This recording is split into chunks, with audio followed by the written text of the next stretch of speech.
is a name of a pathological condition. Means it is just like angina pectoris. This is also is a disorder. It is not related to cardiovascular diseases. It is not a disease. Okay, it is a disorder where the blood pressure is persistently high. Means it stays high at a higher level for a longer period of time. Okay, so that is the high blood pressure, or it is also called as hypertension.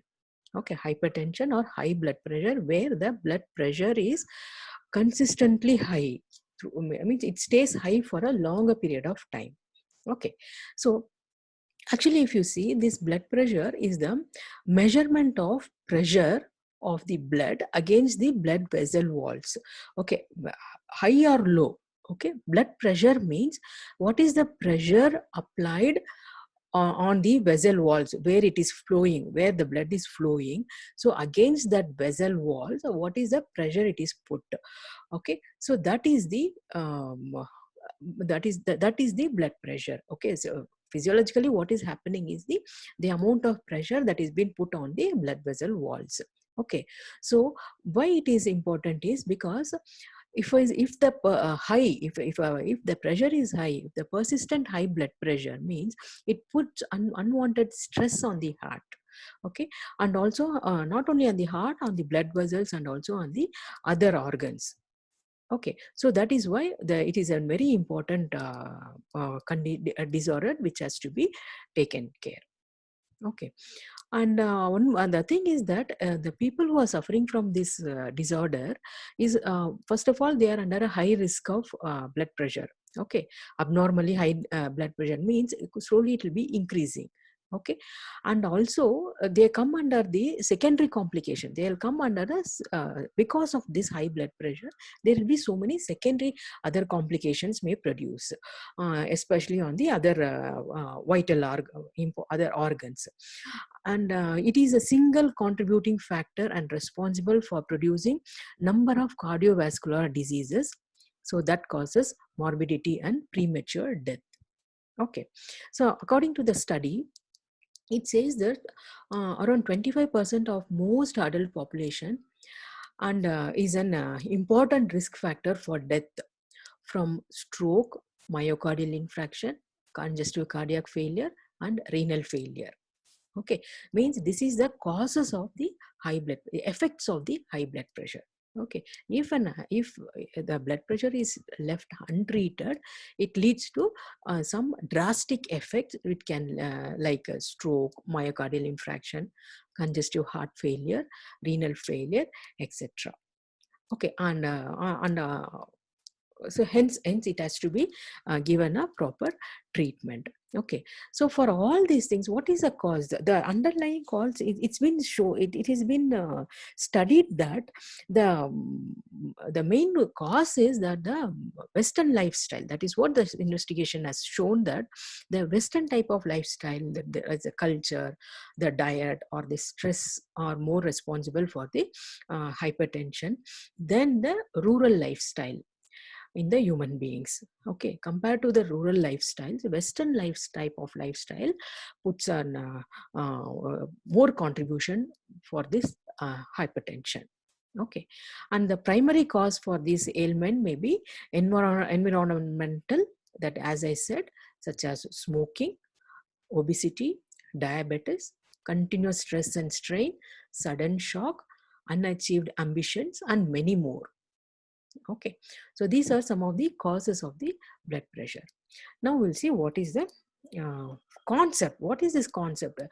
Physiological concept of our blood pressure regulation and control.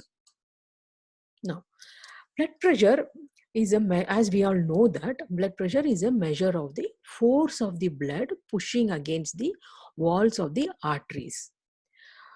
Force of the blood pushing against the walls of the arteries. That is, the blood vessels that carry blood from the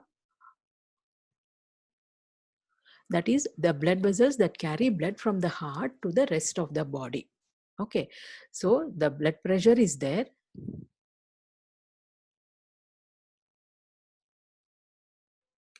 the blood pressure is the blood. This is imagine this is the blood vessel. Okay, blood vessels. So the blood coming from the heart, the blood which is coming from the heart to all the parts of the body. So what is that pressure? That pressure is the is very important. Okay, is what is the normally we measure in the hypertension. Okay, so this pressure, okay, this pressure, this is determined by various factors like the amount of blood pumped by the heart.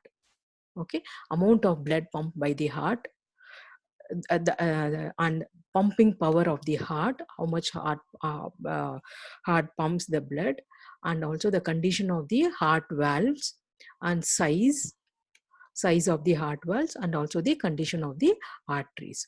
So these are the factors which determines the blood pressure of any person. Okay, that is the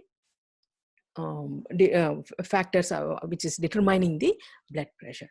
Okay, and apart from mainly these blood pump by the heart, pumping power of the heart, condition of the heart valves, and size and condition of the arteries.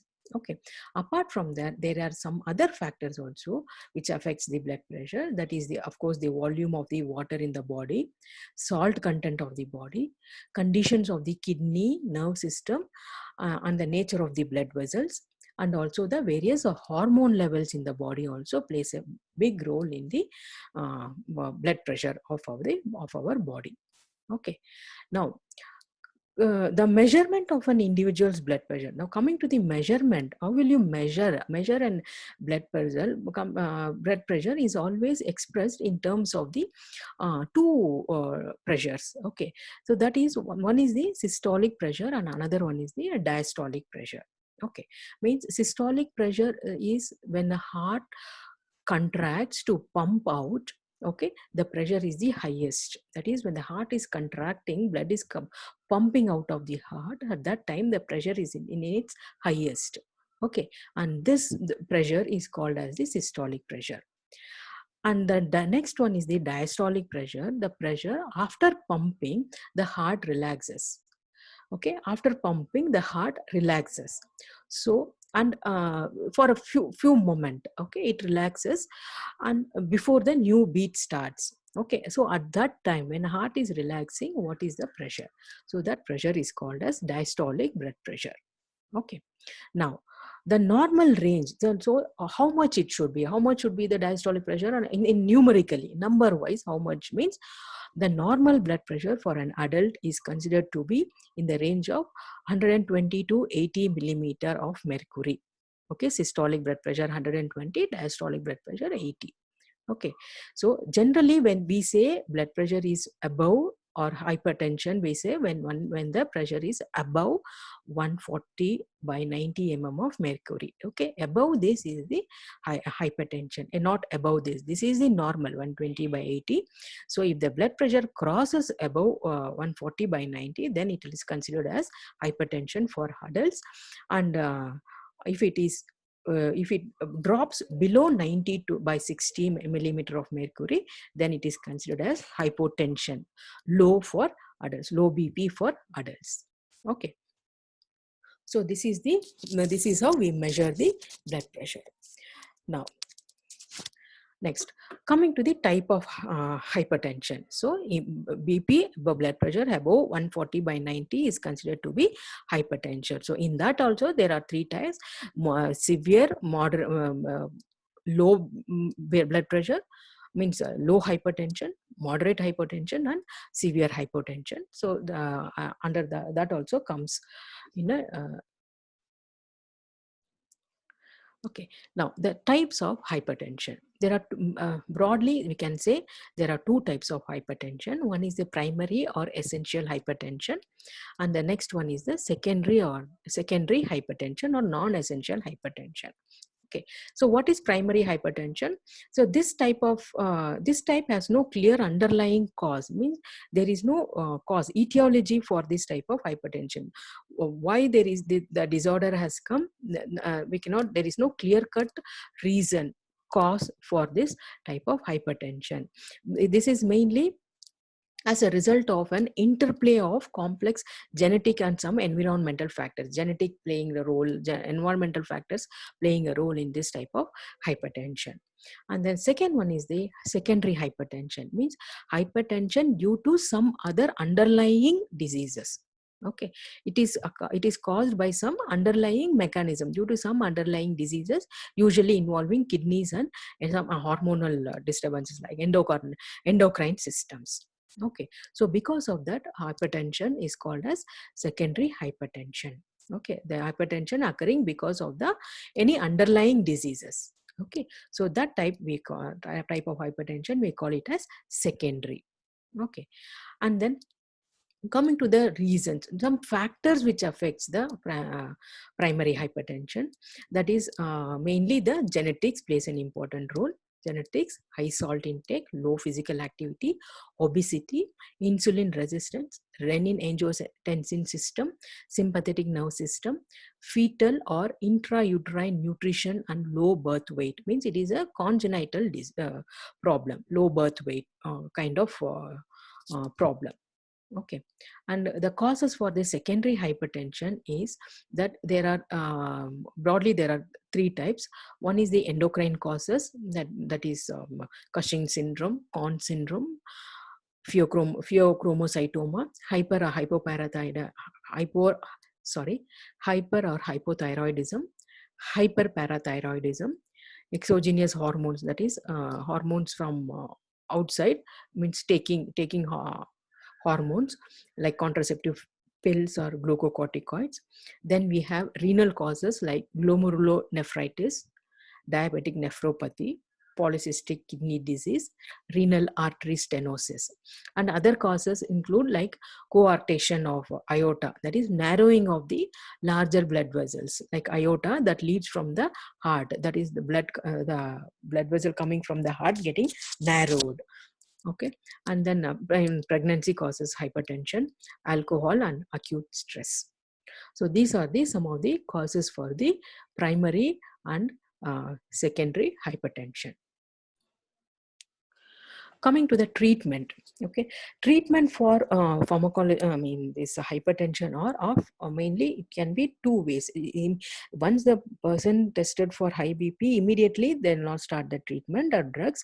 So first it will be of two approaches. One is the pharmacological approach and another one is the non-pharmacological approach.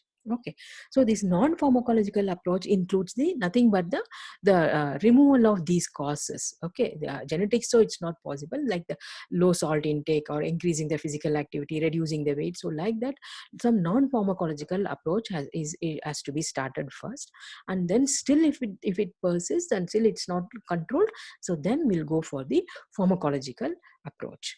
Okay, so pharmacological approach, that is the treating the patient with the antihypertensive agents. Okay, now the treatment is similar here. The treatment is similar for the elderly as well as for the younger patient. There is no age bar. Okay, and means for both the points which has to be considered before starting the treatment is that the blood pressure level, what is a level of what up to what high it is, and the presence of any other risk factors, target organs damage, and some any underlying cardiovascular diseases has to be considered. Okay, in addition to this, for elderly patients it is important that we have to consider whether any potential adverse effects is possible, means like any troublesome unwanted effects is there. Okay, so that has to be considered for when we are treating for the elderly patients. Okay, next, coming to the classification, that is the numerous hundreds of antihypertensive agents are available in the market. We have broadly classified into 10 types, and still many more also there. But all these agents are in a broader sense, it is classified in this way. This is the pharmacological classification. It's been classified into 10 different types. Okay, so one is the ACE inhibitors, and then angiotensin 81 receptor blockers, direct renin inhibitors, alpha adrenergic blockers, beta adrenergic blockers, beta and alpha adrenergic blockers, calcium channel blockers, diuretics, central sympatholytics, vasodilators, miscellaneous. Okay, so these are the some of the classification of our antihypertensive agents. And the drugs example, there are numerous examples in each classes which you can either refer from the you can refer from the textbooks, any textbooks, or anywhere, everywhere it is available. Okay, right. Now we'll see the actual drugs. Now we'll start studying about the drugs, how it acts, what is the actual antihypertensive agents, means how it produces the antihypertensive effect, how it reduces the blood pressure. Okay, so the first one is the angiotensin converting enzyme inhibitor, ACE inhibitors. First we'll study about the first class of drug, that is the angiotensin converting enzyme inhibitors. Okay, or it is also called as ACE inhibitors. Okay, now, so before going into these drugs, okay, these inhibitors drugs, so we should know something about one system in the body. Okay, which is natural, which is acting in the body, that is the renin angiotensin aldosterone system. Okay, so renin angiotensin aldosterone system has a very important role. It's in a hormonal system. It is having a very important role to play in the regulation of the blood pressure and also fluid and electrolyte balance, as well as some vascular resistance effect. Okay, so it's one of the very important system, a regulatory system, okay, of the body, renin angiotensin aldosterone system. Okay, now what is this system? What is this system is, that's what, when the blood pressure is reduced. Okay, when the BP is reduced, when there is a very low BP, that is especially, or when the cardiac output is more, like during hemorrhage or anything in that kind of situations, okay, this renin angiotensin system gets activated. Okay, when the BP is reduced, blood pressure goes down, or cardiac output is increased, so the renin angiotensin system gets activated. Okay, so what is this? It is composed of mainly three components only: renin, angiotensin 2, and aldosterone. Okay, and what are the organs involved? There are 5 organs involved, that is the kidney, lung, liver, systemic vasculature, and brain. These 5 organs are involving in this, around these 3 components. Okay, so now we'll see the mechanism, how it acts. What is the mechanism of this system? What is the function? How it is? What is its duty? What is its function? Okay, so here what happens is, as I told you, when the blood pressure goes down, what happens is the renal blood flow, okay, that is the blood coming to the kidney, is reduced. Okay, so at that time what happens? Kidney is a sensor also. Kidney is a blood pressure sensor also. Okay, so it senses the reduction in the blood pressure, and thereby the one apparatus called as juxtaglomerular cells or juxtaglomerular apparatus gets stimulated, and it starts producing one enzyme called as renin, one compound called as renin. Okay, so that is when the blood pressure is low, kidney senses that something is happening. The amount of blood which has to come to the kidney is not coming, so immediately it activates this apparatus and it starts producing renin, and this renin produced in the kidney is directly left into the circulation. It is given let into the circulation. Okay, that is about the renin. And next, the second compound what I told was angiotensin 2. Okay, so now the one more component, that is the angiotensinogen. It is a type, it's a protein. okay, protein type of compound.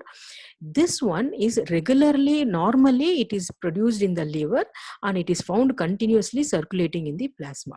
Normally we can see this in the blood, angiotensinogen. So the main production is in the liver produces, and it is left in the circulation, angiotensinogen. Okay. And then when the renin in the blood comes in contact with this angiotensinogen in the blood, okay, so they at that time renin converts angiotensinogen into angiotensin 1. Okay, so this converting is nothing but angiotensinogen is a protein. Okay, so it is a high molecular weight compound. Okay, so this renin cleaves it, it breaks it into just a decapeptide, that is 10 amino acid compound peptide. Okay, decapeptide, and that is called as angiotensin 1. Okay, so and it is left in the blood. So when this angiotensin 1 passes through the blood, when it passes through the lungs, in the lungs there is one enzyme angiotensin converting enzyme.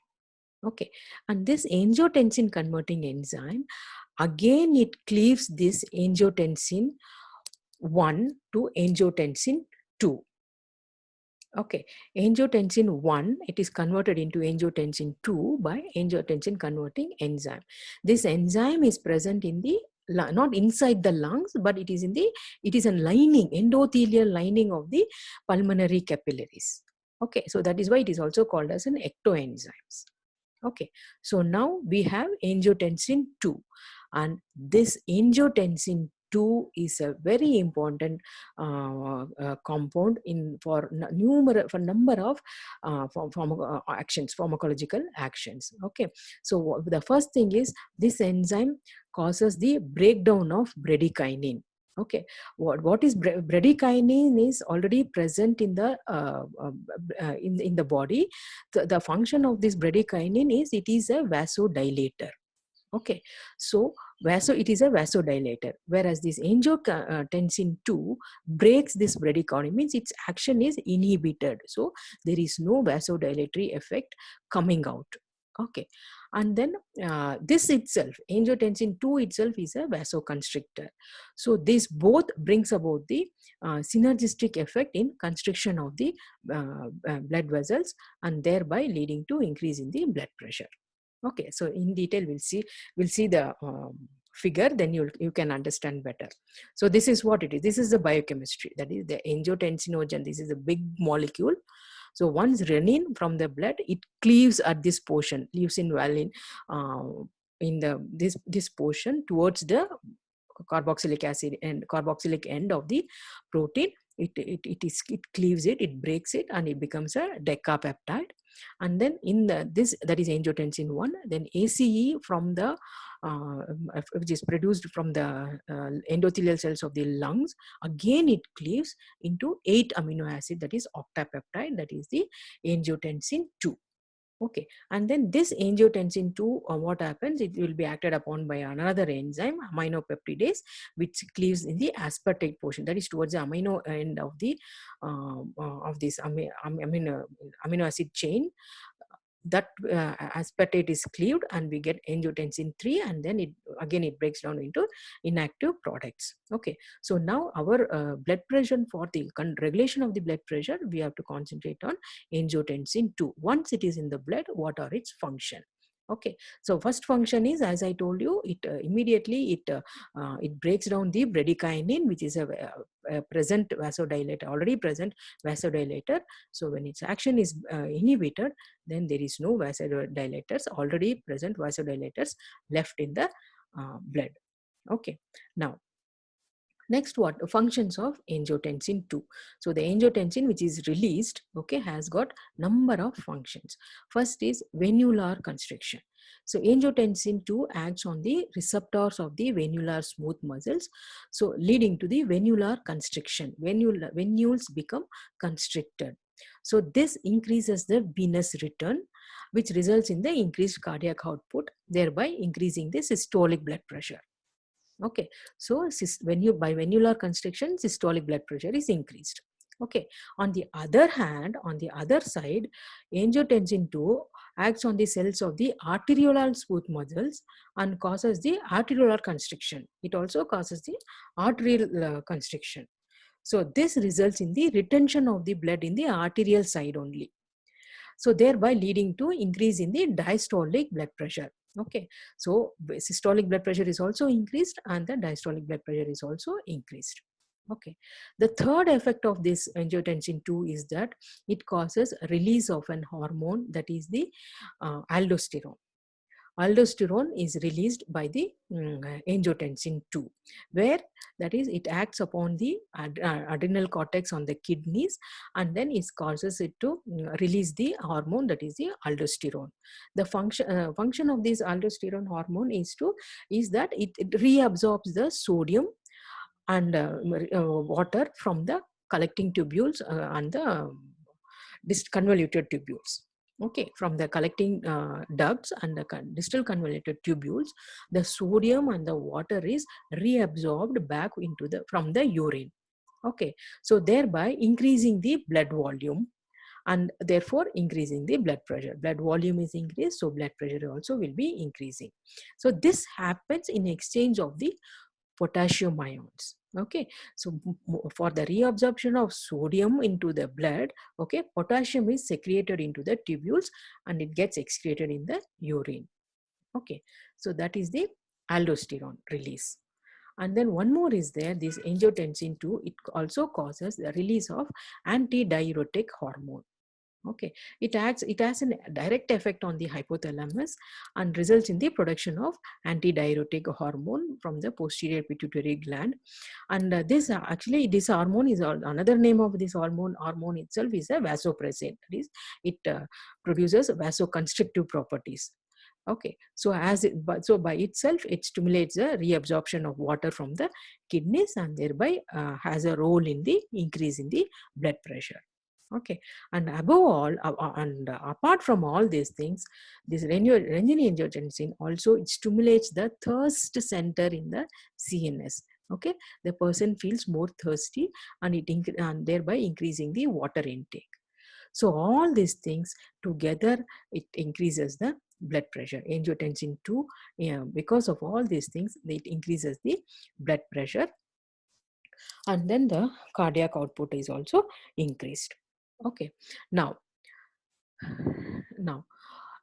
what this is about the renin angiotensin system or renin angiotensin aldosterone system. That is in a figure. If you want to see in the figure, you can see first of all is the kidney, the three components and five organs. So first is the kidney. When the kidney is sensing that less amount of blood is coming to it, so what happens, it releases renin, and this renin is left into the blood. So from the liver, already angiotensin will be circulating in the blood, so these two will combine, and this angiotensinogen is converted into angiotensin 1, and this angiotensin 1, if it is there in the blood, then the ACE is released from the lungs. Okay, the surface of the pulmonary and the renal endothelium system secretes ACE, and this ACE converts angiotensin 1 into angiotensin 2. So this angiotensin 2 has a number of pharmacological effect. Okay, as I told you, the first is that it causes the it acts on the adrenal gland, on the kidney directly, and causes aldosterone secretion, and it also causes directly on the arterioles and causes arterial vasoconstrictions. On the pituitary gland, it causes the release of ADH, and it also increases the reabsorption of sodium and chloride ion in exchange for potassium ions, and it also has a direct sympathetic activity. Okay, so this is the mechanism of renin angiotensin aldosterone system. Okay, so now we know what is renin angiotensin system. So okay, the system which is playing an important role in increasing the blood pressure. Okay, so now if we find some drug, our drugs, Okay, as our name, the name says, that is what the first classification, that is the angiotensin converting enzyme inhibitors, means the drug which is going to inhibit an enzyme, angiotensin angiotensin converting enzyme, that is the angiotensin converting, this enzyme is inhibited. Okay, so what happens, angiotensin 1 to angiotensin 2, it cannot be converted, so there will not be sufficient angiotensin 2, so thereby the blood pressure will not be increased. Okay, so the our drugs is going to act on the angiotensin converting enzyme and inhibit this enzyme. Okay, so thereby there is no conversion of angiotensin 1 to 2. Okay, so that is what is called as inhibitor, ACE inhibitors. ACE inhibitors are the drugs which inhibit the activity of angiotensin converting enzyme, and which is an important component of renin-angiotensin system, liable to convert angiotensin 1 to angiotensin 2. Okay, that is the enzyme which converts angiotensin 1 to angiotensin 2. Okay, and also that in that not only that effect, this enzyme is not only having one action, another one more action is it hydrolyzes the bradykinin. So therefore ACE inhibitors decrease the formation of angiotensin 2. So that is the vasoconstrictor effect. In addition to that, whatever available level of what is it, bradykinin is there, that is not hydrolyzed. Okay, so when the already blood pressure will be lowered, and apart from that, because of not presence of angiotensin 2, and apart from that, there are already available bradykinin in the body. Okay, so this is also as a vasodilatory effect, thereby reducing the blood pressure. Okay, so this is about the mechanism of ACE inhibitors. So now coming to the drugs. So the drugs are the captopril. Captopril is an angiotensin converting enzyme. How it acts is what happens is uh, by inhibiting the enzyme. Where it inhibits means, actually, if you see, it is a what is that? It's a proline derivatives, we can tell. Okay, so it's based on the hypothesis that ACE, angiotensin converting enzyme, and one more enzyme, carboxypeptidase A, are similar in their mechanism. Okay, ACE and the carboxypeptidase are similar in their function. Their function is similar. Okay, that was the idea. That seems to be an idea. Okay, behind this development of captopril. Okay, now here what happens is, it was noted that the one compound D2-benzyl succinic acid was an inhibitor of carboxypeptidase A. Okay, but not ACE. Okay, so it means it is having some effect on the carboxypeptidase A. So keeping that as a lead, this benzyl succinic acid as a lead, our captopril was developed.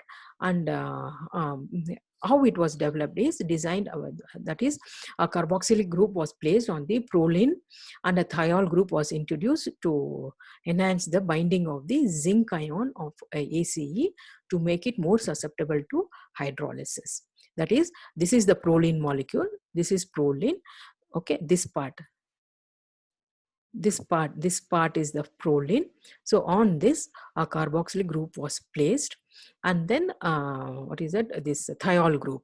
Why this thiol group is because it can easily bind with the zinc ion of the angiotensin converting enzyme, and thereby making it easily hydrolyzable. Okay, so that is about the captopril. And the next one is the enalapril. Enalapril also is everything is same, means all the profile is similar to captopril only, most of the profiles. And the thing is that it is a long acting ACE inhibitors. Okay, it requires activation by hydrolysis